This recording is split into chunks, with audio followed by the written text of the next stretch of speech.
Family মেম্বারদের সাথে ঘটা। আমাদের বাসা খুলনার কোনো একটি প্লেসে। আমি তখন ক্লাস 8-এ পড়ি। 2008 সাল। আমাদের বাসার এক ভাড়াটিয়া মারা যায়। সবকিছুই ভালোভাবে হলো, কিন্তু দুর্ভাগ্যবশত কারণে তার জানাজা উল্টা পড়ানো হয়, মানে যেদিকে পা থাকবে সেদিকে মাথা রাখা হয়। পরে ব্যাপারটা বুঝতে পারলেও তার লাশটি ফুলে ওঠার জন্য আবার জানাজা পড়িয়ে কবর দেওয়া হয়, জানাজা না পড়িয়ে কবর দেওয়া হয়। মানে যে অবস্থায় ভুলভাবে হয়েছিল সেভাবেই মানে কবরটা দেওয়া হয়। তার কবরটি দেয়া হয় তার শ্বশুর বাড়ি খালিশপুর নামক জায়গার কোথাও। আর এখানেই কাহিনী শুরু। ওই দিন রাতেই তার হাজবেন্ড রাতে টয়লেটে যায় এবং সেই মুহূর্তে কারেন্ট চলে যায়। 10 থেকে 15 সেকেন্ডের ভেতর তার ওয়াইফের গলায় একজন বলে, মোমটা নাও। সে ভয়ে সেন্সলেস হয়ে যায়। এইভাবে চলে কিছুদিন, কিন্তু এতে ভয় একেবারে ভয় আরো বেড়ে যায়। হুজুর বলে, আপনারা লাশটা আবার গোসল করিয়ে জানাজা পড়ান। তখন কেবল 8 দিন সে মারা গেছে। দুপুরে লাশ ওঠানোর জন্য গেলে কবরের মাটি উঠানোর পর আমি আর সবাই যা দেখলাম তা আর কোনোদিন দেখতে চাই না। দেখলাম যে ওই মহিলার কবরে ওই মহিলা হেলান দিয়ে বসে আছে, আর কাফনের কাপড়ের অনেকখানি কাপড় তার মুখের ভেতরে। এই দেখে সবাই তো ভয় পেলে 3 হুজুর কবরে নেমে গেলেন এবং দোয়া দুরুদ পড়ে কাপড়টা টেনে বের করতে থাকলেন, এবং এক সময় কাপড়টা বের হয়ে আসলে সে শুয়ে পড়ে। তাকে আবার গোসল করানো হয় আর জানাজা পড়ানো হয়, তারপর কবর দেয়া হয়। তার কিছুদিন পর তার হাজবেন্ড একটি বিয়ে করেন। কিছুদিন পর সে বাসায় এক রাতে একা ছিলেন। সকালে তাকে আর পাওয়া যায় না। বাসা থেকে পরে পাওয়া যায় 1 কিলোমিটার দূরে। তাকে জিজ্ঞাসা করলে তিনি বলেন যে রাতে তার ওয়াইফের মতো এক মহিলা তাকে ডেকে নিয়ে যায় এবং তাকে বিয়ে করার কথা বলে যেহেতু বিয়ে করেছে সেই কারণে তাকে থাপ্পড় দেয় আর কি। সেই দাগটা স্পষ্ট দেখেছি আমরা। তার 2 দিন পর হাজবেন্ডও মারা যায়, কিন্তু এখনো তাকে আমাদের বাসার আশেপাশে কাঁদতে দেখা যায় আর কি। এই ছিল ঘটনা, এবং এই ঘটনাটি পাঠিয়েছেন আমাদেরকে অরণ্য। আমি লিমন। ওকে, আমি মিরপুর সারাপাড়া থেকে এসেছি। তো আমি আজকে ঘটনা শুরু করার আগে আমি রাসেল ভাইয়ের কাছ থেকে জাস্ট 30 সেকেন্ডের মতো সময় নিব। একদম দেওয়া যাবে না, ঘটনা শুরু চলে যাবো আমরা একদম ঘটনায় চলে যাবো সরাসরি। কারণ আমি আজকে আমার শোটা আমি ডেডিকেট করতেছি যে আমার খুব স্পেশাল একজন মানুষ তিশাকে। হোপফুলি সে এখন শুনছে, সো তাকে আমি শোটা ডেডিকেট করছি। আর এছাড়া আমার অনেক ফ্রেন্ডস আছে, আর আমার একজন কাজিন আছে যিনি ভূত এফএম পছন্দ করেন না। উনি ভূত এফএম শুরু হলে উনি ঘুমান। আমি একটা কথা বলি যে অসংখ্য মানুষ অনেক রাত ধরে জাস্ট ওয়েট করে ঘটনা শোনার জন্য। সো আমরা ঘটনায় চলে যাই। সো আমি সরাসরি ঘটনায় চলে যাচ্ছি। রাইট। আমার ঘটনাটা ঘটে, আমি রাসেল ভাইকে যেদিন মেল করি তার ঠিক 2 দিন আগে। তো আমি রাতে ঘুমোচ্ছিলাম, তো হঠাৎ করে আমি নোটিস করলাম যে আমাকে বোবাই ধরেছে বা বোবা ভূত আমরা যেটা বলি। এর আগেও আমার সাথে এরকম অনেকবার হয়েছে, বাট রিসেন্টলি যেটা আমার সাথে ঘটে গেছে সেটার একদম কোনো ব্যাখ্যা আমি এখন পর্যন্ত খুঁজে পাইনি। তো আমি দেখলাম যে আমার রুমের ভেতর খুব কালো, ঘুটঘুটে কালো এক ধরনের শ্যাডো, ছোট একটা মানুষ টাইপের শ্যাডো, যেটাকে বলা যায় প্রায় 4 থেকে 5 ফিট বা 5.5 ফিট এরকম হবে। তো সেই শ্যাডোটা আমার বিছানার পাশে এসে বসলো। তারপর তার মুখ থেকে হঠাৎ কালো জিবার মতো লকলকে কিছু একটা বের হয়ে এসে আমার পুরো শরীরটা পেঁচিয়ে ধরলো। আমি নিজেকে আর নিজে নিঃশ্বাস নিতে পারতেছিলাম না বা ছটফট করছিলাম। আমি আমার পাশের রুমে আমার ভাইকে আমি খুব জোরে জোরে ডাকছিলাম, বাট আমার গলা থেকে কোনো স্বর বেরোচ্ছিল না। তারপর আমি যে জিনিসটা খেয়াল করলাম যে আমার পুরো শরীরটা পেঁচিয়ে একদম আমাকে পুরো অবশ করে দিয়েছে, এবং আমি কোনো উইয়ার্ড একটা জিনিসের স্মেল পাচ্ছিলাম, যেটাকে আসলে কিভাবে ডেসক্রাইব করব। পচা মাংসের যেরকম একটা গন্ধ হয় ঠিক সেরকম একটা গন্ধ। তো অনেক অনেক নার্ভ কঠিন অবস্থায় চলে যাওয়ার পর আসলে আমি কিভাবে বলবো, আমার এখন শরীরের লোম দাঁড়িয়ে যাচ্ছে সেটা বলতে গেলে। তো সেই অবস্থা থেকে আমি মুক্তি পাওয়ার জন্য অনেক সূরা টরা পড়ার চেষ্টা করি, বাট যখন যতবার সূরা টরা পড়ার চেষ্টা করি সেটা আমার উপর আরো বেশি ফোর্স দেয়। অ্যাট লাস্ট আমি অনেক কষ্টে আয়াতুল কুরসি মনে আনার চেষ্টা করি এবং যখন মনে আনি তখন পড়া শুরু করি। তারপর আস্তে আস্তে দেখলাম যে সেই শ্যাডোটার ভেতর থেকে যে জিহ্বাটা বের হয়ে আসছিল সেটা আস্তে আস্তে তার মুখের ভেতর ঢুকে গেল এবং সেই কালো শ্যাডোটা আস্তে আস্তে আমার সামনে ক্লিয়ার হলো। মানে আমি জাস্ট দেখতে পেলাম মাত্র 3 সেকেন্ডের জন্য আমি আমার খুব প্রিয় একটা মানুষের ফেস দেখতে পেলাম, আমার খুব পরিচিত একটা মানুষের ফেস দেখতে পেলাম। তারপর সাথে সাথে সেটা মিলিয়ে গেল এবং সেটা মিলিয়ে যাওয়ার পর আমি সাথে সাথে আমার ঘুম ভেঙে যায় এবং আমি দেখি যে আমার পুরো শরীর ভেজা। অ্যান্ড আমি ওই মানে স্বপ্নে যে অবস্থায় মানে বোবা ধরায় অবস্থায় যে আমি গন্ধটা পেয়েছিলাম, পচা মাংসের গন্ধ, সেই গন্ধটা তখন আমার শরীর থেকে বেরোচ্ছে। দেন আমি ফ্রেশ তখন অলরেডি প্রায় ফজর আজানের সময় হয়ে গিয়েছে। আমি তখন নামাজ পড়ার জন্য প্রিপারেশন নিই। নামাজ পড়ে যখন হালকা ঘুমোতে যাই, বাট সকালে যখন ঘুম ভাঙে তখন আমার খুব ক্লোজ একজন পরিচিত ইমাম সাহেবের ফোনে ঘুম ভাঙে, যিনি আমাকে অনেক আদর করেন। তো তিনি আমাকে ফোন দিয়ে বলেন যে লিমন, তুমি একটু সেফ থাইকো, কারণ তোমার পিছনে তোমার খুব পরিচিত একজন মানুষ কুফরি করার চেষ্টা করছে, তুমি একটু সেফ থাইকো। বাট আমি এই জিনিসটার ঘটনা এখন পর্যন্ত আসলে আমি যে কি ব্যাখ্যা এটা আমি এখনো খুঁজে পেলাম না। এর আগেও আমাকে বুবা ভূতে অনেকবার ধরেছে, বাট এরকম ফিলিংস বা এরকম এক্সপিরিয়েন্স আমি কখনো হইনি। তো এই ছিল আমার ঘটনা। Home district Satkhira. তো ঘটনাটা সাতক্ষীরায় ঘটেছে? জি, ঘটনাটা সাতক্ষীরায় ঘটছে। বন্ধু, আমি ঘটনাটা শেয়ার করছি। ঘটনার সময় মেবি সেটা ছিল ডিসেম্বর। আমার আব্বা নাই, আমি আর আমার আম্মা বাড়িতে একাই থাকি। আমার আম্মার অসুস্থতার কারণে ইন্ডিয়াতে চিকিৎসার জন্য চলে গেছিল। আমি বাড়িতে একা থাকতাম বলে এই খাওয়া দাওয়া, ডিনার করা বা অন্য খাওয়া দাওয়ার জন্য আমি আমার বোনের বাসাতে যেতাম। ঘটনাটা যেদিন ঘটে সেদিন রাত 11টা। আমি বোনের বাসা থেকে ডিনার করে বের হয়েছে। ডিনার শেষে বোন আমাকে বলছে, তুই তো মাংস দিয়ে ভাত খেয়েছিস, তো মাথায় একটু হলুদ আর একটু লবণ দিয়ে যা। তো আমি বলছি যে তোদের এই কুসংস্কার আমার একদম পছন্দ হয় না। তো আমি আমার মতো বেরিয়ে এসছি। তারপরে বোন তখন বলছে যে তুই তো জানিস রিসেন্টলি একটা ঘটনা ঘটে গেছে, এখানে 2টা গাছ আছে, গাছে একটা মেয়ে গলায় দড়ি দিয়ে মারা গেছিল, 1 সপ্তাহ পূর্ণ হয়নি, তুই এক কাজ কর এইগুলো করে যা। আমি তখন না শুনে আমি আমার মতো বেরিয়ে চলে আসছি ওখান থেকে। আমার সাইকেল ছিল, আমি সাইকেল চালিয়ে বোনের বাসা থেকে রাস্তা দিয়ে যখন আসছে, আমার ঘটনাটা যখন ঘটেছে তো কিছু আগে আমার সাইকেলটা হঠাৎ পাঞ্চার হয়ে যায়। তখন আমাকে বাধ্য হয়ে হেঁটে আসতে হচ্ছে। হেঁটে আসতে আসতে বেশ কিছু দূর দূরে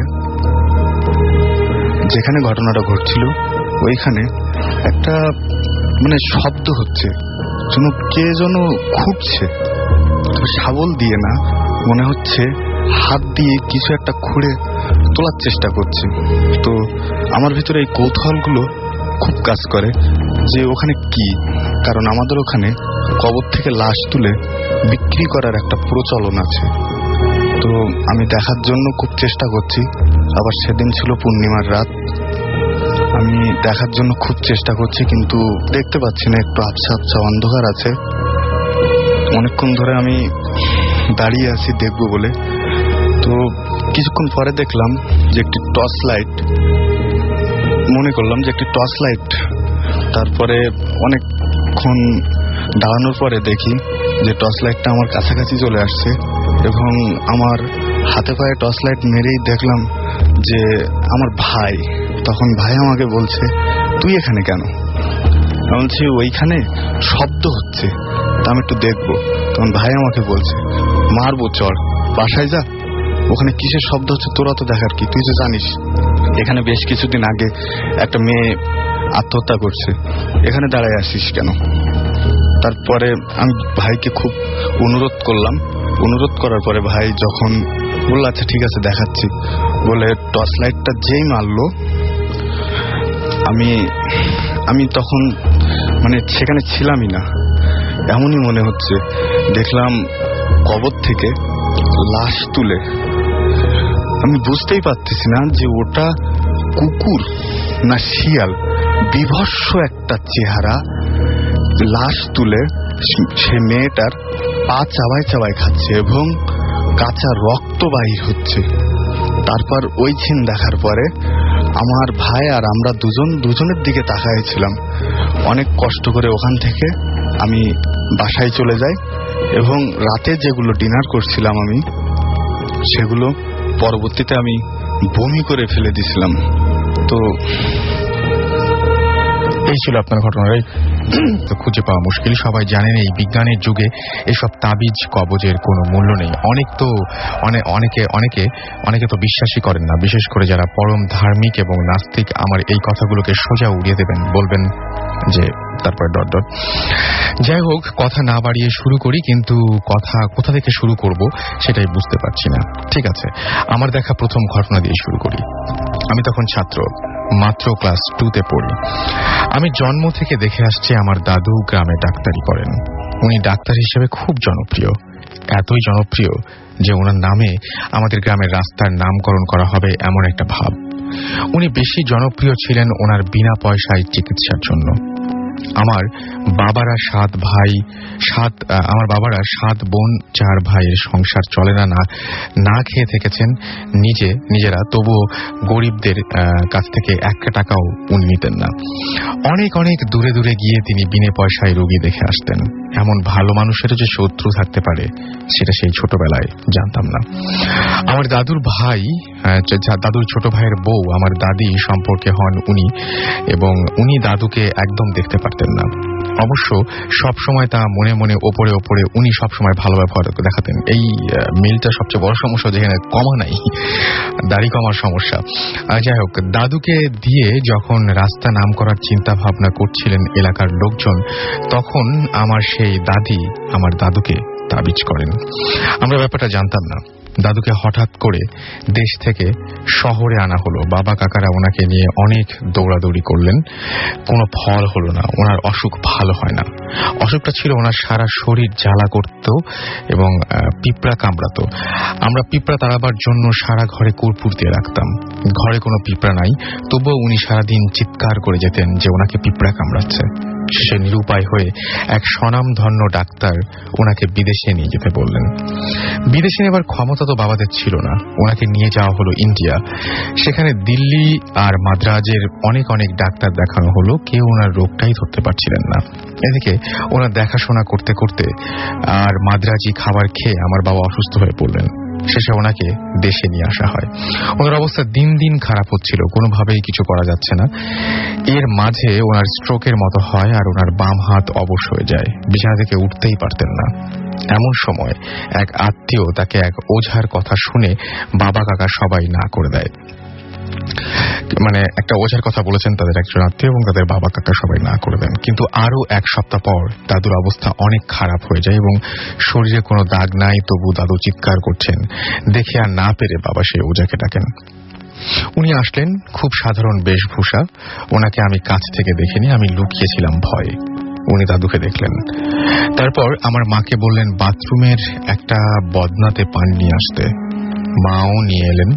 উনি সবাইকে কি এক মন্ত্র পড়ে পানিতে ফু দিয়ে দেখালেন আর বললেন খুব খুব পরিচিত কেউ একজন। দাদুর চুল বেঁধে একটা পুতুল মন্ত্র পড়ে সেটার গায়ে অনেকগুলো সূঁচ ফুটিয়ে আমাদের পাশের আম গাছে ঝুলিয়ে দিয়েছে। গাছে বাতাসে সেই পুতুল দোলে আর আমার দাদু চিল্লান। এর মাঝে একটা কাক সেই পুতুলের একটা হাতে ঠোকর মেরেছে বলে দাদুর 1 হাত প্রায় অচল হয়ে গেছে। এটা আর ভালো হবে না, তবে পুতুলটা খুলে আনতে হবে, না হলে দাদু মারা যাবেন এভাবেই। তারপর যে এই কাজ করেছে তার নামের প্রথম অক্ষর দেখালেন। আমরাও 2-2 4 মিলিয়ে নিলাম, কিন্তু কিছুই বলতে পারলাম না। আমাদের পরিবারের সবাই শিক্ষিত, আমরা এই কথা গ্রামে বললে আমাদের দুর্নাম হবে ভেবে বাবা কাউকে জানালেন না। পরদিন সেই পুতুলটা খুলে নিয়ে এলেন আমাদের গ্রাম থেকে। তার পরের দিন দাদুর অবস্থা খুব খারাপ, ওনাকে অক্সিজেন দেয়া হয়েছে, সেন্স ছিল না। এমন অবস্থায় সেই ওঝা একটা একটা করে পুতুলের গা থেকে সূচ খুলছে, তারপর সেটা শরীরে পেঁচানো চুলটা খুলে সেটাকে ছিঁড়ে ফেলেছে সব আমাদের চোখের সামনে। যদিও আমি তখন অনেক ছোট, বাবা আমাকে দেখতে দিতে চাননি, কিন্তু আমি তো দেখবই, এই গো ধরে বসেছিলাম। পরে দেখেছিলাম, অনেক ভয় পেয়েছিলাম যখন সেই পুতুলের ভেতর থেকে রক্ত পড়তে দেখেছিলাম। পরদিন থেকে দাদু সুস্থ হয়ে ওঠেন। আমি দাদুকে 12 দিনের মাথায় আবার ডাক্তারি করতে যেতে দেখেছি। যদিও দাঙ্গার কারণে উনি গ্রামে যেতে পারেননি এবং ওনার নামে রাস্তা হওয়াটা দাঙ্গার কারণে প্রায় ঢাকা পড়ে যায় এবং ওনার এক হাত অবশ হয়ে গিয়েছিল, কিন্তু দাদুকে রোগী দেখা থেকে কেউ দমাতে পারেনি। এরপর কেটে গেছে অনেক দিন, দাদু মারা গেছেন, কিন্তু সেই স্মৃতি আমি ভুলিনি, কখনো ভুলবো না। এটাকে কি বলবেন আপনারা? তাবিজ নাকি অপবিজ্ঞান নাকি শয়তানি ক্ষমতা, জানি না কি। এটা দেখেও কিন্তু আমার বিশ্বাসে তাবিজ জিনিসটা গেঁথে যায়নি, গেঁথেছে অনেক অনেক পরে, সেটা আর এক কাহিনী। সব লিসনারদের প্রতি আমার একটা আবেদন, কেউ কালো জাদুর চর্চা করবেন না, এটা খুব খারাপ। আমার কাহিনী কারো বিশ্বাস করা লাগবে না, কিন্তু আমার আবেদনটা সবাই রাখবেন। আমি আবারও বলছি, আপনারা কেউ কালো জাদু রেকর্ডেড ভার্সন তিনি এখানে উপস্থিত নেই, কারণ দেশের বাইরে থেকে এখানে এসে উপস্থিত হওয়া সম্ভব নয়। আপনারা শুনুন।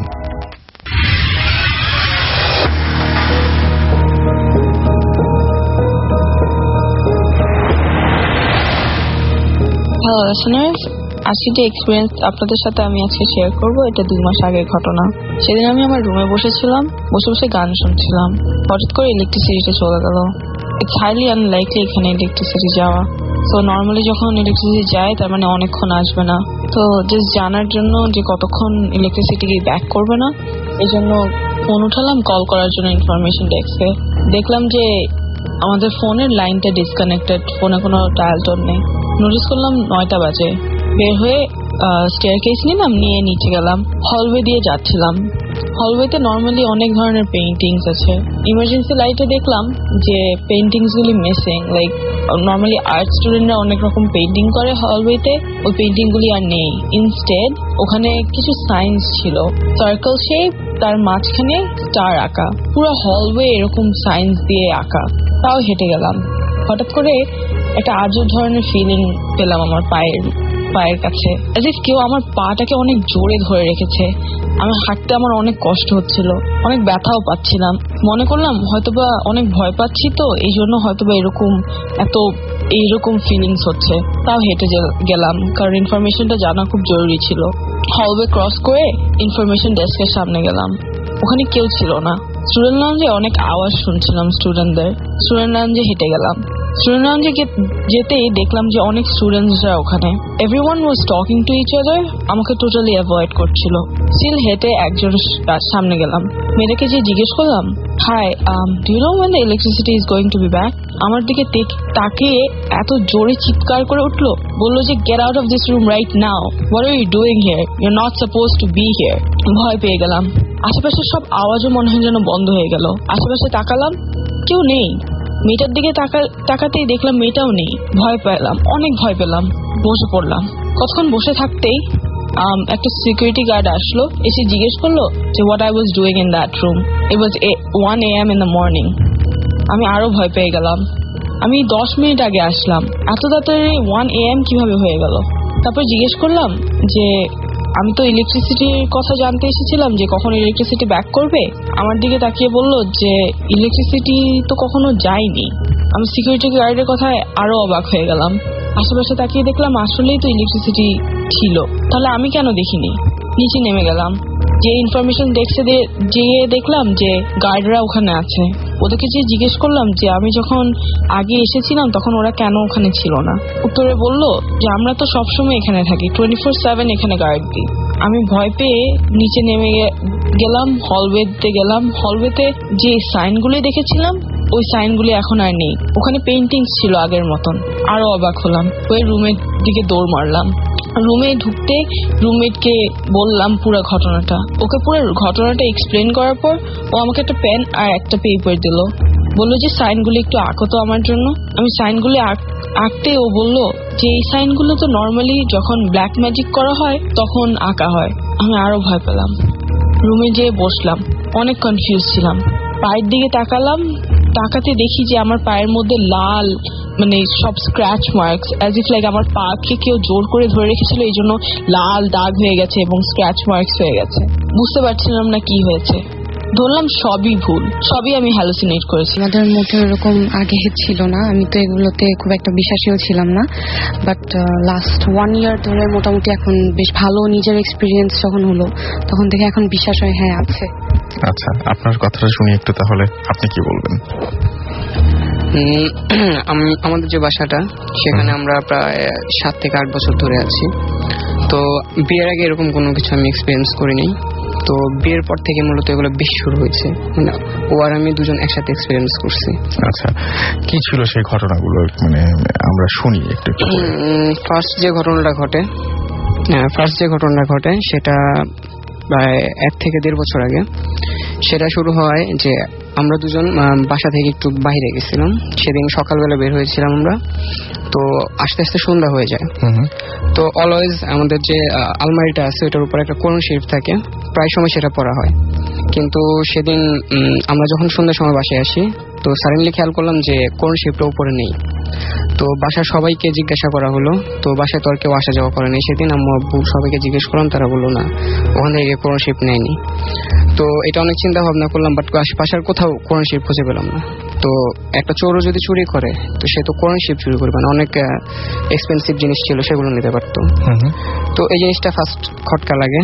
এরপর থেকে শুরু হয় রাত 1টা 2টা 1:30, হঠাৎ করে দেখা যায় জানালার বাইরে থেকে গরম একটা হাওয়া আসতেছে আর তার সাথে খুব বিচ্ছিরি একটা স্মেল, খুবই বিচ্ছিরি। স্মেলটা কিরকম আপনারা একটু এক্সপ্লেইন করেন আমাকে, যে কেমন ধরনের এক্সপ্লেন কিভাবে, মানে এরকম স্মেল, মানে আশেপাশে কি কোনো ড্রেন বা এরকম কোনো কিছু আছে? সেটা যদি হয়তো আশেপাশে কোনো ড্রেনও নাই, আর যদি ইন কেস এরকমও হয় যে কোনো দূরের কোনো ড্রেন থেকে সেই স্মেলটা আসতেছে, সেটাও পসিবল না। কারণ এটা আসতেছে একটা গরম হাওয়া আসে ফার্স্টে, খুবই গরম আর খুব অদ্ভুত একটা ফিলিংস হয়, আর সাথে সাথে স্মেলটা একসাথে আসে। তো আর ওখানে আপনারা দুজনে এক্সপেরিয়েন্স করেছেন না আপনি একা এক্সপেরিয়েন্স করেছেন? না, এটা আমরা দুজনে একসাথে। আপনি তাহলে একটু শুনি আপনার কাছ থেকে কি ঘটনাটা। জি, এটা হচ্ছে ও প্রায়শই আমাকে বলতো এটা নিয়ে। তো তখন আমার এগুলোর প্রতি খুব সিরিয়াসলি আমি এগুলো বিশ্বাসই করতাম না। আমি যখন বলতো তখন বলতাম ধরো ও তো এমনিতেই নর্মালি বেশি ভয় পায়, তো আমি সবসময় বলতাম ইগনোর করে যাও। তো সাডেনলি একদিন রাতে আমি পড়ছি বসে টেবিলে ঠিক অপোজিটই জানলাটা, তখন একদম হঠাৎ করেই সেম ও যে মানে ইয়াটা দেয় না আমাকে অলওয়েজ, যে এক্সপ্লেনেশনটা যে এই যে গরম হাওয়া আসছে দেখছো, তো এটা আমি একদম সেদিন পুরোপুরি আমি নিজের সাথে হয়তো এই কারণে মানে বুঝতে পারি। তখন আমি বলি দেখো আজকে সেম আমি জিনিসটা নিজে বুঝতে পারলাম। তখন ও বলছে তুমি আমাকে কখনো বিশ্বাস করো না, তো আল্লাহ তো বিশ্বাস করো, দোয়া কালাম তো বিশ্বাস করো। তখন ও আয়াতুল কুরসি পড়লো, পড়ার পর ও কিছুক্ষণ পড়ার পর মানে ফুটু দিল, আমাকে দিল, যেহেতু আমার গায়ে জিনিসটা বিয়া হয়েছে। দেওয়ার পর আমি সাডেনলি একদম লক্ষ্য করলাম জিনিসটা মানে হঠাৎ করে আসলে মানে যেভাবে হঠাৎ করে আসছিল হঠাৎ করে গায়েব হয়ে গেল। ওকে, আর কিছু আপনাদের সাথে ঘটে এরকম কোন ঘটনা? মানে আপনারা বলছেন যে ইমেল যেটা করেছিলেন আপনারা সেখানে লিখেছেন যে অনেক ধরনের এরকম ঘটনা ঘটে। হ্যাঁ, অনেক ধরনের। তারপর থেকে স্পেশালি যে কোরআন শরীফটা যখন মিসিং হয় আমার বাসা থেকে, তখন থেকেই মোটামুটি অনেক কিছু স্টার্ট হয়ে যায়। যেমন আমার মানে যে আমার ননদ আছে, ও তো ক্লাস 7-এ পড়ে, ও প্রায়শই আমাকে বলে যে এরকম ভাবি রুমের লাইট হয়ে যায়, অফ হয়ে যায়, আবার অন হয়ে যায় নিজে নিজে রাতের বেলা। তারপরে দিনের বেলা, যেটা স্পেশালি আমার শাশুড়ি খুব বেশি এক্সপিরিয়েন্স করেন ডেইলি প্রায়, যে হঠাৎ দরজা খোলা এবং বন্ধ করা খুবই ক্লিয়ার শব্দ, মানে যেটা ভুল হওয়ার মানে ইয়াটা খুব কম। সবাই খুব কনফিডেন্ট নিয়ে বলে যে হ্যাঁ এটা আমরা শুনেছি, বাট যাওয়ার পর দেখা যায় যে ওখানে কেউ নেই। আর এগুলো ঘটে লাস্ট ইয়ার জানুয়ারি থেকে, আমরা এগুলি তখন খেয়াল করি। তারপরে মানে মিসিং হওয়ার পর, কোরআন শরীফটা মিসিং হওয়ার পর, তারপরে মার্চের দিকে আমার আম্মু আসে বাংলাদেশে, তখন আম্মুর সাথে আমি এগুলো শেয়ার করি যে আম্মু এরকম হয়েছে। তখন কথা আম্মু বলার পর বলে আমার নানু বাড়ি হচ্ছে এক্স্যাক্ট আমার শ্বশুর বাড়ির অপোজিট বিল্ডিং, তো আমার নানু ওখানে প্রায় যুদ্ধের পর থেকেই ওখানে অবস্থান করেন। আচ্ছা। তো আমার আম্মু মামা সব ওখানেই জন্ম নিয়েছেন এবং ওখানেই তো আম্মু বলে যে তোমরা যে বিল্ডিংটায় থাকো ওই বিল্ডিংটা এক্স্যাক্টলি রুবেল পাবেল মামা নামের মানে আম্মুরা চিনতো, এরকম ফ্রেন্ডস ছিল আর কি, ওনাদের বিল্ডিং ছিল। তো আম্মু তো পরবর্তীতে দেশের বাইরে চলে যায়। তারপরে আমিও ছোটবেলায় ওই দোতলা বিল্ডিংটা দেখতাম।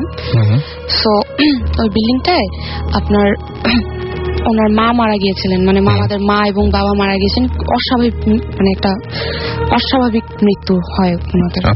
এটা নানুর কাছ থেকে, পরে আমি ডিটেলসটা নানুর কাছ থেকে শুনি যে ওনাদের অ্যাকচুয়ালি নানি যে ছিলেন উনি খুব ভয় পেয়ে মারা গিয়েছিলেন, চিৎকার করে ভয় পেয়ে মারা গিয়েছিলেন। তারপরেই ওনার ওই জমিটা ত্যাগ করে চলে যাওয়ার পর বিল্ডার্সরা ওখানে বাড়ি করে, এক্স্যাক্টলি ওই প্লেসটাই এখন আমাদের ফ্ল্যাটটা।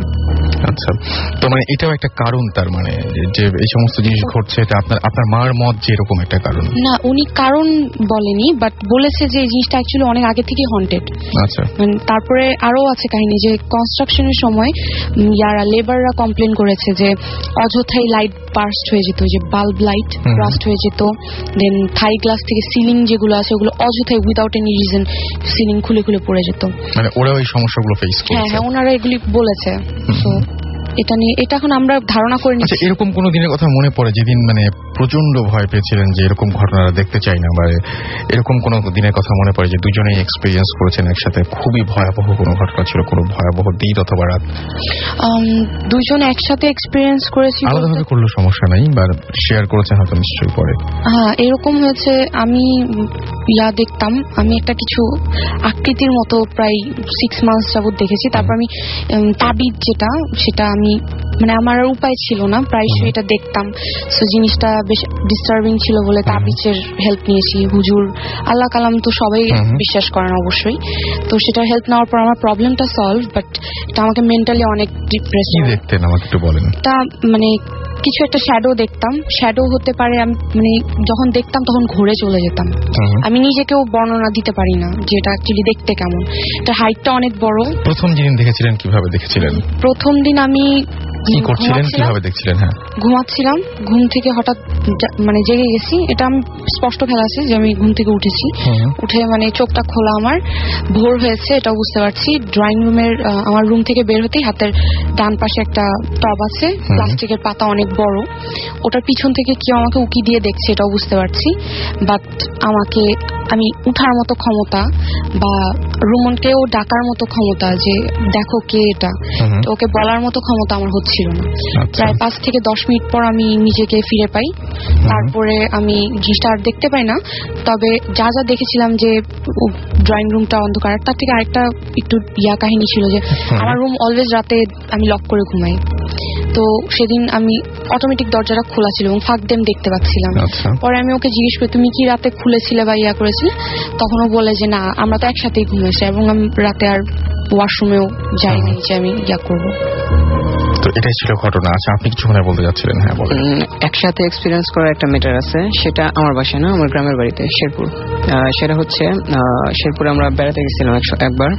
তো সব সময় বেড়াতে গেলে দেখা যায় চাচা ফুপু যারা আছে সবাই একসাথে যায়। তো সেবার আমাদের পার্সোনাল কিছু কাজ ছিল, যার কারণে অন্যরা যায় না, শুধু আমরা গেছি আমাদের ফ্যামিলিটা। তো রাতেও আর আমি একসাথে শুয়ে আসছি।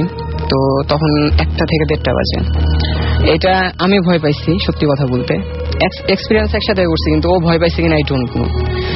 তো যখন শুয়ে আসছি আমি জানতাম যে ওই জায়গাটা হন্টেড, গ্রামের বাড়ির ওই জায়গায় আশেপাশে হন্টেড অনেক কিছু হয়, তো কখনো ফেস করিনি। তো সাডেনলি নুপুরের শব্দ আমি শুনতে পাই, স্পষ্ট নুপুরের শব্দ। তো ওকে আমি বলতেছি নুপুরের শব্দ হচ্ছে, ও বলে না এটা ঝিঝি পোকা শব্দ করতেছে। তো আমি বলি না আমি শিওর এটা নুপুরের শব্দ। পরে অনেকক্ষণ ধরে এটা হচ্ছে, মানে কেউ যদি লাফায় দৌড়ায় না, এক্স্যাক্টলি ওই রকম একটা শব্দ হচ্ছে। তো ও তখন বললো না অ্যাকচুয়ালি ঠিকই বলছো, নুপুরের শব্দ। তো আমি নড়তেও পারতেছিলাম না, সাহসী হচ্ছিল না যে জানালাটা দিয়ে দেখবো যে এটা কে করতেছে। তো অনেক কষ্টে কোনোভাবে ওকে নিয়ে আমি বলছি একটু তাকায় দেখি, একটু সাহস করি দেখি আমি। ও তো ভয় পায় না, ও দেখার জন্য পাগল, বাট ওকে আমি দেখতে দিচ্ছি না।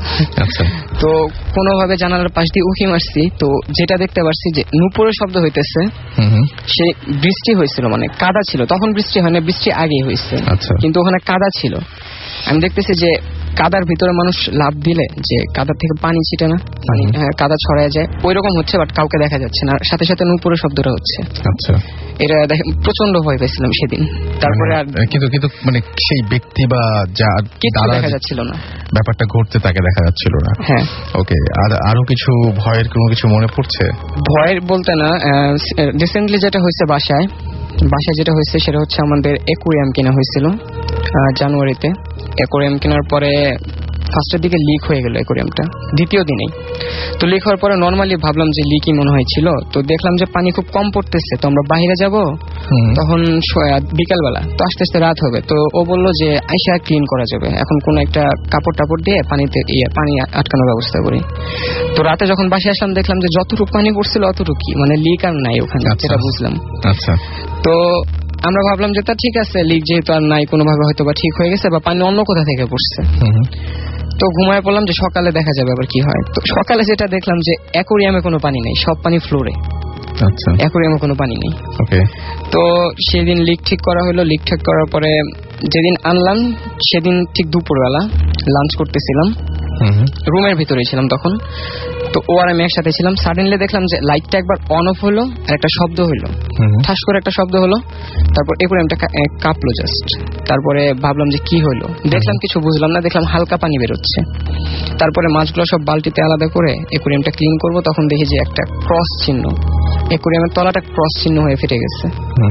তো এটা দেখলাম, এটাও সিম্পল নিলাম, এটা কিভাবে হয় আই ডোন্ট নো, বাট এটাও সিম্পলি নিলাম। তারপর নিউ অ্যাকোয়ারিয়াম আনার পরে সেটাও ভালোই চলতেছিল, ঠিকই ছিল সবকিছু, এরপরে লিক টিক কিছু হয় নাই। কিন্তু ওই যে বালতিতে মাছ ছিল, তখন ওই যে অ্যাকোয়ারিয়াম পাথর থাকে না মাছের, ওই পাথর কেউ যদি ছুঁড়ে মারে বালতিতে যেরকম শব্দ হবে, প্রতিনিয়ত রাতে সেই শব্দটা হয়, প্রতিনিয়ত। আর সবচেয়ে মজার ব্যাপার হচ্ছে যে আমাদের অনেকগুলো মাছ ছিল, প্রায় 27-28টা। প্রতিদিন মানে 2-3 দিন পর পর একটা করে মাছ মিসিং হতো। বিড়াল টিড়াল এরকম না, বিড়াল টেরাল কোনো কিছু বাসাতে ঢোকার কোনো চান্স নেই। তারপরে মানে অ্যাকোয়ারিয়াম থেকে বিড়াল মাছ বের করাটা খুব মুশকিল। আর সবচেয়ে বড় কথা হচ্ছে অ্যাকোয়ারিয়ামটা হুড দেয়া ছিল। আর সবচেয়ে ভয়ানক ব্যাপার হচ্ছে একদিন সন্ধ্যার সময় এসে দেখি একটা মাছ যেটা মিসিং হয়েছিল সেটা আমরা পাইছি। সেটা ছিল আমাদের অ্যাকোয়ারিয়াম থেকে জানালাটা অনেকখানি দূরে, একটা মাছের পক্ষে জাম্প করা সম্ভব না। আর অ্যাকোয়ারিয়ামে হুড লাগানো ছিল, বাট সন্ধ্যার সময় এসে দেখলাম যে অ্যাকোয়ারিয়ামটা হুড লাগানোই, কিন্তু জানালার সামনে যখন গেছি আমি এমনিতেই দেখি ওখানে টবের উপর, আমার ফুলের টব আছে জানালার বাইরে গ্রিল করা, ওখানে একটা মাছ পড়ে আছে যেটা অ্যাকোয়ারিয়ামের ভিতরে ছিল, আর সেটা মরা। আচ্ছা, মাছ এক ঘটনায় চলে যাই। ঘটনাটা হচ্ছে প্রায় 30 থেকে 40 বছর আগের। হচ্ছে আমাদের গ্রামের বাড়ি কুমিল্লার ঘটনা। আমার ফুপু আর আমার বাবাকে নিয়ে 30-40 বছর আগে প্রায় আমার ফুপু একদিন খুব অসুস্থ ছিলেন। অসুস্থ থাকার পরে সারাদিন অসুস্থ ছিলেন। তো সন্ধ্যার দিকে রাতের বেলা প্রায় সবাই বাসায় এসেছেন, খেতে বসেছেন। তো তখন হঠাৎ করে আমার ফুপু আমার দাদুকে বললেন যে মা, আমার তো খুব খারাপ লাগছে, আমি একটু বাথরুমে যাব। তো দাদু বললেন যে আচ্ছা ঠিক আছে, তোমার তো শরীর খারাপ, তো আমি তোমার সাথে যাচ্ছি, আমি বাইরে দাঁড়াবো, তুমি টয়লেটে যেও। তো সবাই ঘরের মধ্যে খাচ্ছে, আর টয়লেটটা অনেক আগের কাহিনী যেহেতু, তো তখন বাথরুমটা একটু বাড়ি থেকে একটু দূরে ছিল। তো আমার দাদু হারিকেন নিয়ে আমার ফুপুর সাথে গিয়েছেন, যার পর আমার ফুপু ভিতরে গিয়েছেন, আমার দাদু বাইরে বসে আছেন। তো অনেকক্ষণ হয়ে গেছে আর আমার ফুপু আসছেন না বাথরুমের ভিতর থেকে। দাদু দরজা নক করছেন, উনি খুলেন না দরজা, কোনো সারা শব্দও নেই। এরকম করতে করতে অনেক সময় যাওয়ার পর তারপর হঠাৎ দরজা ভেঙে তারপর ভিতরে দেখলো যে ভিতরে আমার ফুপু নেই। তো এলাকার মধ্যে তোলপাড় শুরু হয়ে গেছে যে উনি কোথায়, আমার ফুপু নেই। সবাই খুঁজছে ওনাকে। দরজাটা ভেতর থেকেই, বাথরুমের দরজাটা ভেতর থেকেই বন্ধ ছিল? হ্যাঁ, ভিতর থেকে বন্ধ ছিল, বাট ভিতরে আর কেউ নাই। এবং বাথরুমের উপর নিশ্চয়ই ছাদ ছিল নাকি? ছাদ ছিল। ওকে, ফাইন। ছাদ ছিল, ভিতরে কেউ নাই এখন। তারপর আমি সবাই খুঁজছে ওনাকে। এখন পাশের বাড়ি, এখানে খোঁজার সময় পাশের বাড়ির একজন বললো যে আমার দাদি ওনাকে জিজ্ঞেস করেছেন যে আমার ফুপুকে উনি দেখেছেন নাকি। তো উনি বললেন যে হ্যাঁ, উনি আমার ফুপুকে দেখেছেন। আমার ফুপু ওনাকে বলেছেন যে উনি আমার আব্বুকে খুঁজতে বাইরে যাচ্ছেন, যে আমার আব্বু দুপুরবেলা থেকে বাড়িতে আসেননি। কিন্তু আমার আব্বু তখন বাড়ির ভিতরে সবার সাথে ভাত খাচ্ছিলেন রাত্রেবেলা। তারপর অনেকক্ষণ হয়ে গেছে, ফুপুকে পাচ্ছেন না। একসময় খুঁজতে খুঁজতে আমাদের বাড়ির পিছনে এসে জবা ফুলের একটা গাছ ছিল, এসে দেখেন যে ওখানে ফুপু দাঁড়িয়ে আছে। দূর থেকে ওনাকে ডাকতেছে মানুষজন, কিন্তু উনি কোনো জবাব দিচ্ছে না। তো ওনাকে এসে হঠাৎ করে ডাকতেছে, উত্তর দিচ্ছে না। পরে ওনাকে হঠাৎ করে টাচ করার পর উনি অজ্ঞান হয়ে যায়। পরে তো ওনাকে ধরে ঘরের ভিতরে নিয়ে আসা হয়। ঘরের ভিতরে নিয়ে আসার পর তারপর ওনার অনেকক্ষণ পরে সেন্স আসে। সেন্স আসার পর ওনাকে বলা হয় যে উনি বাথরুমে গিয়েছেন। বাথরুমে যাওয়ার পর উনি হঠাৎ করে কি জানি কালো দেখলেন, দেখার পর ওনার আর কোনো সেন্স ছিল না, তারপর একটু উনি জানেন না। আর যেটা হচ্ছে যে ওনার তখন শরীর অনেক খারাপ ছিল, অনেক জ্বরও ছিল। তারপর উনি অনেকদিন অসুস্থ ছিলেন। পরে একদিন হুজুরকে আনা হলো, একজন বিরাট বড় হুজুর আসলেন। হুজুর আনার পর ওনাকে বললেন যে আমাদের বাড়ির ভিতরে কেউ তাবিজ করেছেন আর ওনাকে জিনে ধরেছেন। আচ্ছা, জিনে ধরেছেন। তো এখন হুজুর ওনাকে ঝাড়ফুঁক দিলেন, তারপর উনি আস্তে আস্তে সুস্থ হচ্ছেন। আর তারও কিছুদিন পরে গিয়ে হুজুর আমাদের বাড়ির পিছনের দিকে মাটি খুঁড়ে আবিষ্কার করলেন যে কেউ একজন তাবিজ করেছিল। তাবিজটা ওখান থেকে বের করা হচ্ছে, আর কে তাবিজ করেছে ওইটার পাওয়া যায়নি। আচ্ছা, এটা হচ্ছে এখন কি অবস্থা আপনার ফুপুর? এখন উনি সুস্থ স্বাভাবিক আছেন। ওকে, থ্যাংক ইউ। আমরা এর মাঝখানে দেখতে পাচ্ছি যে আমাদেরকে SMS করেছেন সাব্বির সিলেট কমার্স কলেজ থেকে, এবং তিনি বলছেন আমি আমার ভাই সাকিব দুজন মিলে ভূত এফএম শুনছি ভাইয়া, 6-7টা SMS দিলাম, প্লিজ প্লিজ প্লিজ পড়ুন। এছাড়াও আমাদেরকে SMS করেছেন দেখতে পাচ্ছি রায়হান বনশ্রী থেকে, এবং তিনি বলছেন যেটা আমার প্রথম SMS। নিশান আমাদের SMS করেছেন ময়মনসিং থেকে। এছাড়া আমাদেরকে SMS করেছেন শাহরিয়াজ, এবং আমাদেরকে SMS করেছেন মিম। অবুজ আমাদের SMS করেছেন পার্থ খুলনা থেকে, এবং তিনি বলছেন যে আমার কাছে ব্ল্যাক ম্যাজিকের অনেক রিচ একটা ইবুক কালেকশন আছে। আমরা একটু আগে দেখলাম যে একজন আমাদের পাঠিয়েছেন ঘটনা, সেই লিসনার বললেন যে না, এই সমস্ত নিয়ে প্র্যাকটিস করা একেবারেই ঠিক না। আমাদেরকে সিজার SMS করেছেন খুলনা থেকে। এছাড়াও আমাদেরকে KH কানুন আমাদেরকে চাঁপাইনবাবগঞ্জ থেকে SMS করেছেন, তার খুব ভালো লাগছে সেটা জানিয়েছেন। বরিশাল থেকে আমাদের SMS করেছেন রাসেল ভাই, আজ ভয় ভয় লাগছে। ওকে, আমাদেরকে চাঁদনি SMS করেছেন জিগাতলা থেকে। এছাড়া তৌহিদ উত্তরা থেকে SMS করেছেন আমাদেরকে। ফয়সাল এবং রুমি SMS করেছেন, তারা জানিয়েছেন ভয় লাগছে। চট্টগ্রাম থেকে SMS করেছেন রকস্টার জিরান আমাদের SMS করেছেন চট্টগ্রাম মুরাদপুর থেকে। তো আমরা নেক্সট আমাদের গেস্টের কাছে যাব এবং তার কাছ থেকে আমরা জানতে চাইবো যে তার কি ঘটনা জানা আছে। তিনি আমাদের ইমেল করেছিলেন এবং তার সাথে আমার কথাও হয়েছে। বলুন আপনার নামটা এবং কোথা থেকে এসেছেন। হ্যালো লিসেনার্স, আমি সামির আনসারি। আমি বর্তমানে ইউলাভে MBA সেকেন্ড সেমিস্টার পড়ছি। আমি কাঠসালবাগান থেকে এসেছি। ওকে, আমার কাহিনীটা হচ্ছে আমার ফ্রেন্ড রোকসানা নামে এক ফ্রেন্ড আছে, ওর কাহিনী। ওদের ফ্যামিলিকে ছোটবেলা থেকেই অনেকে আমাদের বড় চাচি তাবিজ করতো। তো ওর বয়স যখন 2-3 বছর, তোর ফ্যামিলিতে তাবিজ করা হয়, তোর ভাইকে তাবিজ করা হয়। তোর ভাই ছোটবেলায় অনেক অসুস্থ থাকে, তখন ভাইয়ের বয়স প্রায় 5-6 বছর। তো 5-6 মাস অসুস্থ থাকে, তখন ওরা আব্বা করে কি এটা হুজুর দেখায় বুঝতে পারলো যে ভাইকে তাবিজ করা হয়েছে। তো হুজুর কাছে যায় পুরো ফ্যামিলি, হুজুর ঝাড়ফুঁক দিয়ে দেয় সবাইকে। তো ছোট বোনটাকে দেয় না, মানে আমার ফ্রেন্ডকে দেয় না। তো ওনার আব্বা বলে, ফ্রেন্ডের আব্বা বলে ওকে দিচ্ছেন না কেন? তো বলছে ওর ছোট মানুষ, ওর লাগবে না তাবিজ করা। তো এরকম হয়ে যাওয়ার পরে প্রায় ক্লাস 5-6 যখন আমার ফ্রেন্ড পড়ে, তখন দেখা যাচ্ছে কি ও প্রায় সময় রাতে খারাপ স্বপ্ন দেখতো। আচ্ছা, তো এক রাতে সে স্বপ্ন দেখলো যে সে ওদের গ্রামের বাড়ি রাস্তা দিয়ে, অন্ধকার রাস্তা সে হেঁটে যাচ্ছে। তো হঠাৎ করে তার পিছনে কোন একজন লোক তাকে ফলো করছে। লোকটা দেখছে, পিছে তাকায় দেখলো লোকটা খুব কুৎসিত কালো ধরনের। তো সে তাড়াতাড়ি দৌড় দিল, দৌড় দিয়ে সামনে রিক্সা পেয়ে রিক্সায় উঠে গেল। তো রিক্সাতে যাওয়ার সময় সে পিছনে খেয়াল করলো যে লোকটা তবু আছে। তারপর সে সামনে দেখলো তার একটা চাচি, তার বড় চাচি দাঁড়িয়ে আছে। তো সে তার চাচিকে কিছুটা সাহস পেল, তো চাচিকে সে রিক্সায় তুলে নিল। তো পিছে দেখলো আর লোকটা নাই। তারপর সে সামনে যাওয়ার পর চাচি বললো আমি নেমে যাচ্ছি, রিক্সাওয়ালাকে বলে আপনি ওকে বাসায় নিয়ে যান। আচ্ছা, তো এরপরে আমার ফ্রেন্ড বাসায় গেল। বাসায় গিয়ে যখন রিক্সাওয়ালাকে ভাড়া দিবে, তখন সে দেখলো যে সেই লোকটাই হচ্ছে রিক্সাওয়ালাটা। মানে সে এটা দেখে ভয় পেয়ে হঠাৎ করে ঘুম ভেঙে যায় রাত 2-3টার দিকে। তো সারা রাত সে ঘুমাতে পারে না। তো সকালবেলা উঠে আনফর্চুনেটলি দেখে যে সে তার চাচি এসে পড়েছে গ্রামের থেকে, অনেক খাবার দাবার নিয়ে আসছে তার জন্য, কিন্তু ওদের বাসায় কেউ জানতো না যে চাচি আসবেন। আচ্ছা, তো এটা দেখার পরে ওরা জাস্ট নর্মালি যে যা খাবার খেলো। তো ওর চাচি শুধু ওকে খাওয়ার সাথে তুমি খাও, তোমার জন্য এটা আনছি ওইটা আনছি, তো খাও। খাচ্ছে। তো এটা খাওয়ার পর প্রায় 2-3 দিন পর থেকে তার খুব শরীর অসুস্থ হয়ে যায়। ঠিক ওর ভাইয়ের মতো কাহিনী, 5-6 মাসের অসুস্থ, কোনো সময় মানে কোনো রোগ পাচ্ছে না ডাক্তার। তারপর দেখা গেল কি ওর আব্বু আবার বলতে চাচ্ছে আমরা আবার দেখি তাহলে ওকে আবার তাবিজ করলো নাকি। তো হুজুর কাছে যাওয়ার পর হুজুর বললো হ্যাঁ ওকে তাবিজ করা হয়েছে।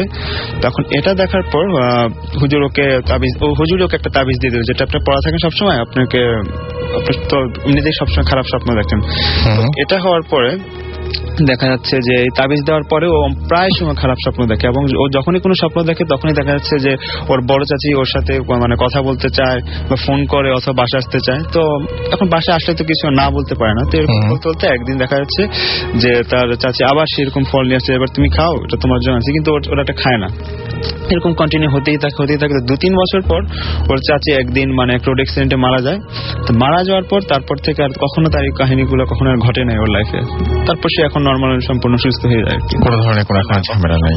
আচ্ছা, আপনি আমাকে তো এই ঘটনাটাই পাঠিয়েছিলেন। আচ্ছা, আপনাদের কাছে আরো কোনো ঘটনা আছে? হ্যাঁ, আমার কাজিন যে অন্তর, ওর সাথে আমার একটা ঘটনা আছে। আমার ফুফুর বাড়ি চিটাগাং, তো আমি আর আমার কাজিন আজ থেকে গত বছর জুন মাসে আমরা গিয়েছিলাম। তখন তো একটা কাহিনী হচ্ছে, এটা হেলভি ফরেস্টের একটা কাহিনী। তো স্টোরিটা হচ্ছে এরকম যে ওইখানে ফরেস্ট এলাকা হচ্ছে মানে আশেপাশে মানে বাড়িঘর খুব কম, যাও বাড়িঘর আছে তো অনেক গাছপালা মানে বেশি, দেখা যায় একটা গাছপালা প্রায় 10-15 তলার মতো অনেক ঘন। তো একদিন আমি আমার কাজিন সন্ধ্যায়, কারেন্ট ছিল না তখন, তো প্রায় 2-3 ঘন্টা ধরে কারেন্ট নিতে আমরা দুজন মানে ঘুরতে বের হয়ে যাবো, ভালো লাগছিল না, ভাবলাম যে একটু হাঁটাচলা করে। তো আমরা এরকম ফরেস্টের ভিতরে হাঁটছিলাম, তো যেমন লোকজন সবাই আছে, আমরা আমরা একটু দূরে এসে পড়েছিলাম, হাঁটতে কিছুটা দূরে এসে পড়েছিলাম ফরেস্ট এলাকার মধ্যে। মানে দূরে দেখছো কি, মানে আমরা দেখলাম যে একটা দূরে দেখতেছি একটা লোক দাঁড়ায় আছে। তো আমি আমার কাজিনকে বলছি চলো সামনে যাই, কোনো সমস্যা নেই, যেহেতু লোক যেখানে আছে। তো এখানে ঠিক হাঁটতে হাঁটতে সামনে দিয়ে দেখি লোকটা গাছ কাটতেছে। তো আমি আমার গাছ কাটছিল, কাজিনকে নিয়ে যাচ্ছিল, তখন কাজিনকে বলছি যে দেখো এই লোক রাত্রে হয়ে গেছে, গাছ কাটার টাইম পাচ্ছে না, এরকম মানে একটা কমেন্ট করে লোককে নিয়ে। তো 2-3 হাত যাওয়ার পরে ও বলে হঠাৎ করে লোকটা ডেকে উঠলো যে বলতেছে যে এই যে ভাই শুনে যান আপনি। তো আমরা বললাম আমি হঠাৎ করে এরকম ডাক শুনে আমরা ভয় পেয়ে গেছিলাম যে আমরা এমন কিছু বলে নেই যার কোন এরকম করে ডাক। আমরা আবার সামনে যাচ্ছি, আবার লোকটা বলছে কি শুনছেন না কেন, আপনি এদিকে আসেন না কেন। তো এটা বলতে আমি পিছিয়ে যাই, ব্যাক করি, ব্যাকটা দিয়ে লোকে মানে সাহস করে বলছে কি হয়েছে, সমস্যা কি আপনার, এটা বলতে যাবো। তো যেটা আমরা দেখলাম যে দেখছি যে লোকটার হাতে যেটাতে গাছ কাটছিল মানে কুড়াল, যেটা এক হাতে উনি এমন ভাবে ধরে রাখছে যে আমাদেরকে প্রায় মারবে, এরকম একটা অবস্থা। আর একটা আশ্চর্য বিষয় ছিল যে হাতটা ছিল না মনে হয় না ওই লোকটা, আমরা ফার্স্ট থেকে ছিলাম 2 হাত দিয়ে কুড়াল দিয়ে কাটছে, বাট তখন দেখলাম যে একটা হাত নিয়ে আরেক হাত দিয়ে কুড়াল ধরে আছে। ছোট করেন সেটাই বলছেন আর কি। এছাড়া আমাদেরকে আবির মালিবাগ থেকে SMS করে লিখেছেন আবারও আমি I love Bhoot FM, thank you so much এত রাত পর্যন্ত আমাদের সঙ্গে থাকার জন্য। আমাদের সাথে আরো একজন লিসনার আছেন, আপনার কোনো ঘটনা আছে এমনিতে? জি, আমার পার্সোনাল একটা ঘটনা আছে। পার্সোনাল ঘটনা খুব ছোট্ট করে আমরা শুনি তাহলে ঘটনাটা। জি, আমার ঘটনা অ্যাকচুয়ালি আমার একটা কাজিন ছিল তীব্র, ওর সাথে একসাথে এই ঘটনাটা হয়। ও এই 2011-এ ইন্টারমিডিয়েট পরীক্ষার্থী ছিল। তো ও ঢাকায়, ওর বাসা ছিল গাজীপুরে, ও ঢাকায় শিফট হয়ে একটা রুম নিয়ে ঢাকায় একটা হোস্টেলের মধ্যে থাকতো। তো একা থাকতো সেহেতু আমার হেল্প চাইছে, আমি ওর সাথে শিফট হয়ে গেছিলাম 3 মাসের জন্য। আচ্ছা। তো রাতে নর্মালি ও পড়ালেখা করতো আর আমি বসে নেটে চ্যাটমেট করে সামথিং কিছু করতাম। তো এখানে হতো কি যে রুমের টেম্পারেচারটা একটু অনেক বেশি ছিল, মানে একটু গরম সিজন ছিল তো অনেক টেম্পারেচার ছিল, বাট হঠাৎ করে রুমের টেম্পারেচারটা অনেক কমে যেত। এই জিনিসটা আমি নোটিস করতে পারতাম না কখনোই। তো আমার কাজিনটা পড়তে হঠাৎ করে আমাকে বলতো যে দেখতো এই ধরনের কোনো কিছু পাচ্ছিস কিনা যে টেম্পারেচার কমে যাচ্ছে। তখন আমি জিনিসটা নোটিস করতাম অ্যাকচুয়ালি হ্যাঁ টেম্পারেচার অনেক কম। আবার টেম্পারেচার কম হওয়ার কিছুক্ষণ থাকতো, 5 থেকে 10 মিনিট যেটা থাকতো। এরপর হতো কি যে রুমের মধ্যে একটা স্মেল আসতো, স্মেলটা এতই জোর ছিল যে এটা অ্যাকচুয়ালি কোনোভাবেই কোথাও পাবো কিনা আমি জানি না। এটাও আমি কখনো মানে নোটিস করতে পারতাম না, এটা আমার ওই কাজিনই নোটিস করতো। ও আমাকে যখন বলতো তখন আমি নোটিস করতাম সবকিছুই। আচ্ছা। আর মাঝখানে আমি এবার রুমে ছিলাম না, আমি কক্সবাজারে ছিলাম। তো ও একা ছিল রুমে অলমোস্ট 7 days। তো আমি যখন আসার ব্যাক করার পরে যেটা হয় আমি সেম ভাবেই নোটিস করতেছিলাম সবকিছু। বাট আমি এসে যার পরিবর্তনটা দেখতেছিলাম যেটা যে ও যখন এই স্মেলটা বা টেম্পারেচারটা আপ ডাউন করতো তখন ওর ফেসটা অনেক স্মাইলি হয়ে যেত, মানে ও এটাকে উপভোগ করা শুরু করছে। বাট জিনিসটা কি ছিল জানি না। ওর এমন করে 2 মাস চলতে যখন ওর পরীক্ষা শেষই হয়ে গেছে তখন, তো লাস্টে একদিন আমরা প্ল্যানিং করলাম যে আজকে আমরা ট্রাই মারবো যে এটা অ্যাকচুয়ালি কি ফাইন্ড আউট করা যায় কিনা। তো আমরা সারা রাত জেগে আছি। কাহিনীটা অ্যাকচুয়ালি হতো রাত 1টা থেকে 2টার মধ্যে, মানে যেদিনই হোক না কেন 1টা থেকে 2টার মধ্যে কাহিনীটা হতো। তো আমরা ওই দিন ফাইন্ড আউট করার জন্য চেষ্টা করতেছি।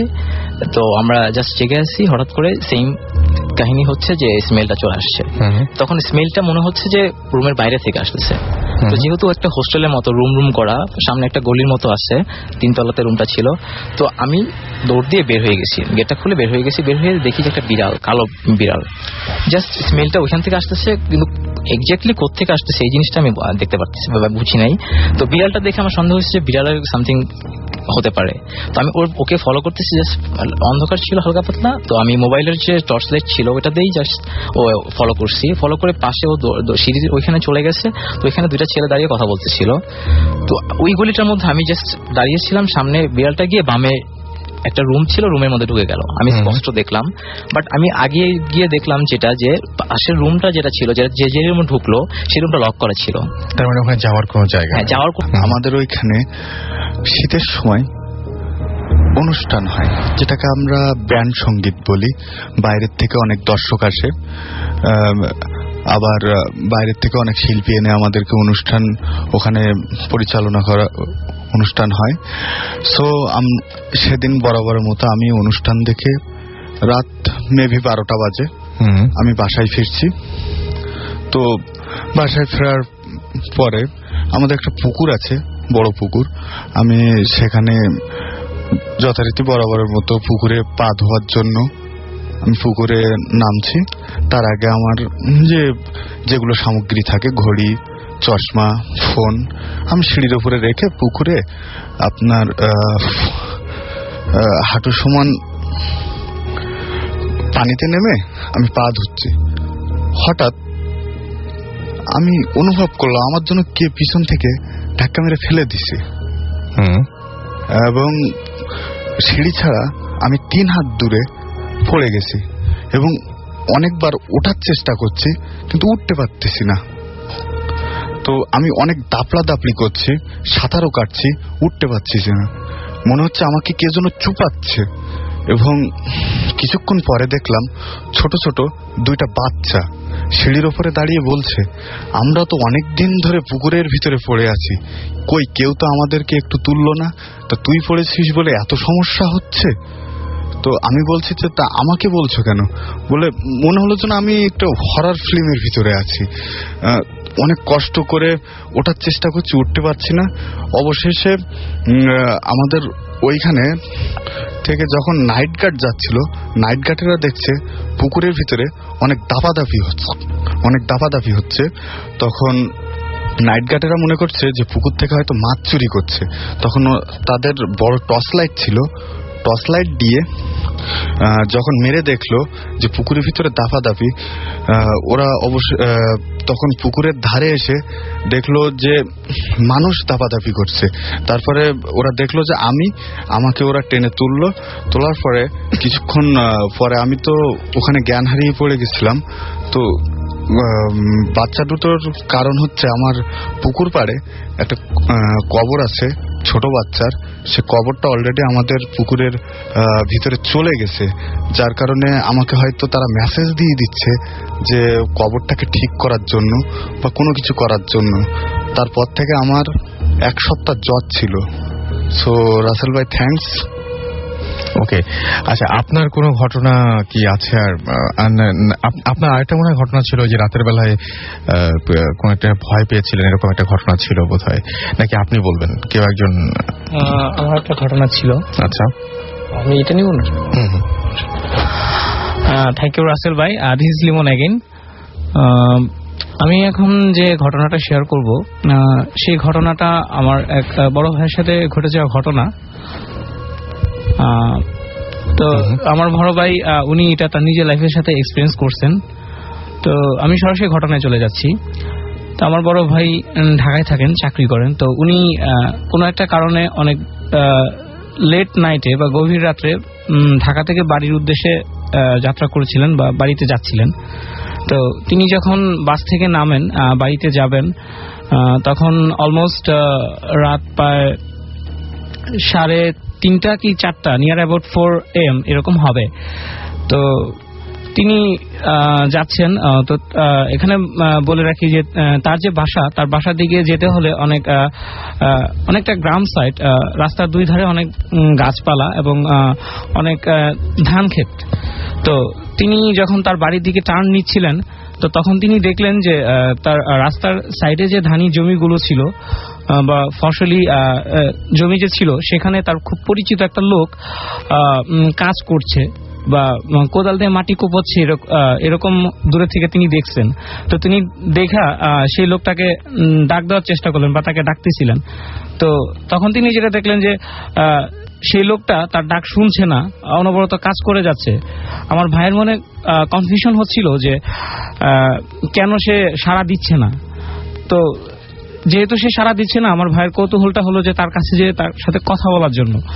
তো তিনি সেই লোকটার কাছে যেতে শুরু করলেন। তো আমার ভাই পরে যেটা নোটিস করলো যে তিনি যত সেই লোকটার দিকে আগাচ্ছেন, সেই লোকটা তত আরো সামনের দিকে আগাচ্ছে, মানে আমার ভাইয়ের থেকে আরো কয়েক কদম সামনে এগিয়ে যাচ্ছে।